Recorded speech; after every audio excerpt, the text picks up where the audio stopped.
দেখব রাঁধুনি খরগোশ। এক যে ছিল খরগোশ। প্রতিদিন সে গাজর খেত। সকালের নাস্তায়, দুপুরের খাবারে, রাতের খাবারে কেবল গাজর আর গাজর। গাজর খেতে খেতে সে এখন বেশ ক্লান্ত। একদিন ক্ষেত থেকে গাজর তুলতে তুলতে সে মনে মনে বলল, প্রতিদিন আমি এই কাঁচা গাজরই খাই। কাঁচা গাজর খেতে খেতে এখন আমি ক্লান্ত। ধুর, আর ভাল লাগে না। অনিচ্ছা সত্ত্বেও আজও সে কাঁচা গাজর নিয়ে ঘরে ফিরল। তারপর খাবার টেবিলে কাঁচা গাজর রেখে চুপ করে বসে ভাবতে লাগলো, আচ্ছা, এই গাজর দিয়ে কি তৈরি করা যেতে পারে? খরগোশের মাথায় হঠাৎ একটা বুদ্ধি এলো। সে ভাবল, যারা গাজর চাষ করে সেই চাষিদের ঘরে গিয়ে দেখতে হবে চাষিরা কিভাবে গাজর খায়। যেই ভাবা সেই কাজ। সেদিন বিকেলেই খরগোশ চাষিদের বাড়ি রওনা হলো। চাষিদের বাড়িতে গিয়ে রান্নাঘরের জানালা দিয়ে উঁকি দিল। দেখল রান্নাঘরের চুলায় একটা পাত্রে কিছু একটা জাল দেওয়া হচ্ছে।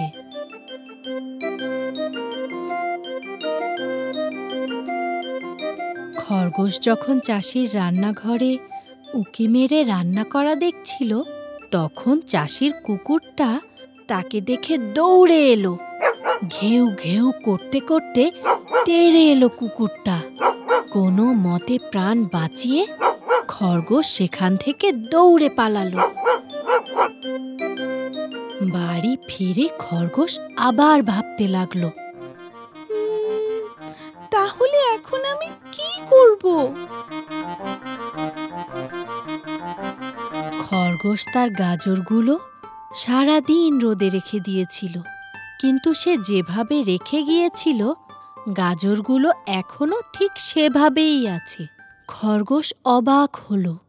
আরে, সারা দিন রোদে থেকেও গাজরের কোনো পরিবর্তন হলো না। কি আর করা? খরগোশ আগুন জ্বালালো। এরপর গাজরগুলো আগুনে পুড়িয়ে খাওয়ার চেষ্টা করলো।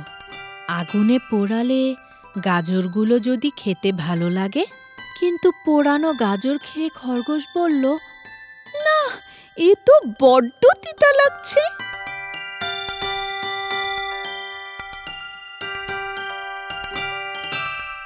এরপর সে চিন্তা করতে লাগলো, আরো অনেক চিন্তা, গভীর চিন্তা। শুয়ে বসে ঘুমিয়ে কেবল চিন্তা আর চিন্তা। অবশেষে খরগোশের মাথায় এলো আরেক বুদ্ধি। প্রথমে সে খুঁজে খুঁজে কচ্ছপের একটা খোলস জোগাড় করলো। এরপর গাছের কিছু শুকনো ডালপালা কুড়িয়ে আনলো। আর আনলো 3টা পাথর। পাথরগুলো বেশ ভারী হওয়ায় সুপারি গাছের ডাল দিয়ে গাড়ি বানিয়ে টানতে টানতে আনতে হলো।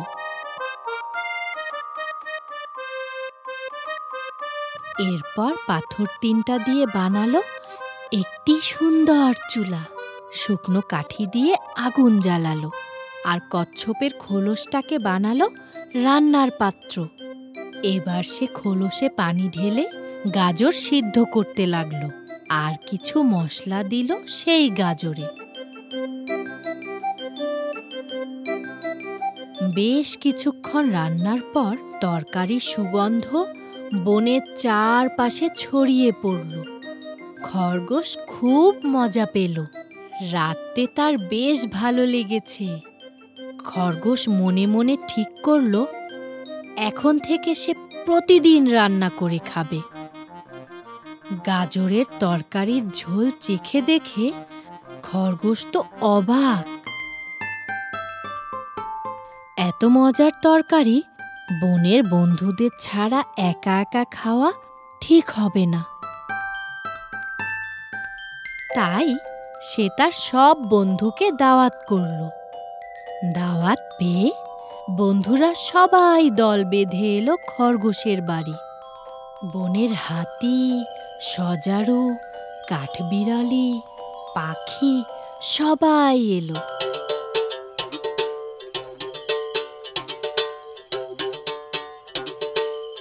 খরগোশ তাদের খাবারের টেবিলে নিয়ে বসালো। এরপর সবাইকে তার রান্না করা গাজরের তরকারি খেতে দিল। খরগোশের রান্না খেয়ে সবাই খুব অবাক হলো আর বলল, বন্ধু খরগোশ, তোমার হাতে দেখছি জাদু আছে। অনেকদিন পর এমন মজার খাবার খেলাম। আরে ভাই, এত কথা বললে খাবো কখন? আগেই মজার খাবার খেয়ে নেই, তারপর কথা বলবো।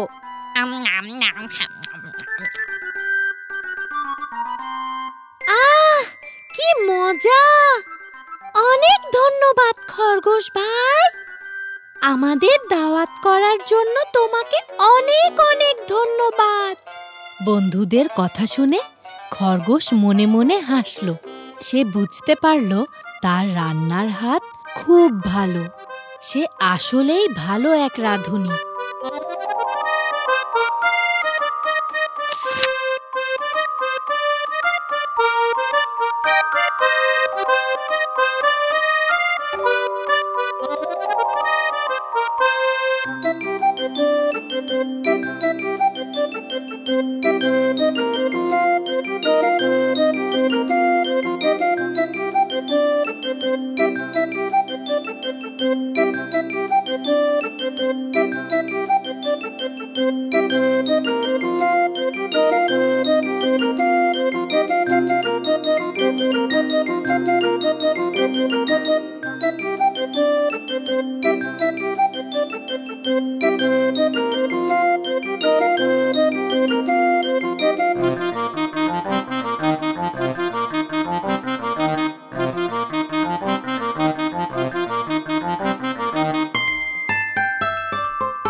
ফেসবুকে ফলো করো এবং ইউটিউবে সাবস্ক্রাইব করো দুরন্ত টিভি।